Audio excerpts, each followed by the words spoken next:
when Stewie gets angry. He enters what's called infrared mode. During this time, it's best to stay far away from him, or you'll definitely get attacked. Since he couldn't watch his favorite cartoon, Stewie kept throwing a tantrum. Lois had no choice but to send him to his room for timeout. This made Stewie even more upset. He started thinking that life would be so much better if he had never been born. Then he wouldn't have to deal with any of these people. The next day, Brian came to check on Stewie during his timeout. He was shocked to discover that Stewie had already rebuilt his time machine. It turns out Stewie wanted to go back in time and ruin Peter and Lois's marriage. His plan was to prevent his own birth so he'd never have to be part of this family again. Despite Brian trying to stop him, Stewie jumped into the time machine. The next moment, he arrived at the Griffin house 3 years earlier. Back then, what would become the nursery was just a storage room. Stewie walked out and found his family doing some kind of rap dance routine. But this time, he wasn't part of it. He went to the kitchen and found Peter and Lois. He could see they were very much in love, which gave him an idea. Stewie maxed out Lois's credit cards by ordering tons of adult toys online. He thought this would cause problems between them, but he didn't realize that Peter was already pretty perverted at this point in time. When that plan failed,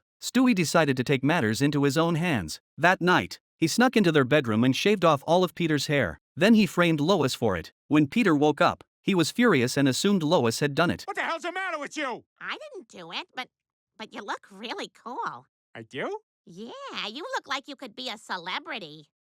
Seeing this wasn't working either, Stewie moved to his final plan. He donated all of Peter's adult movies to the church, using Lois's name. When Peter got the thank you letter from the church, he immediately blamed Lois without asking questions. The two finally got into a big fight and started talking about divorce and separation. Stewie was thrilled that his plan had finally worked. At the same time, he began slowly fading away from existence. But the very next second, he was reborn in a hospital. He had been reincarnated into a completely different family.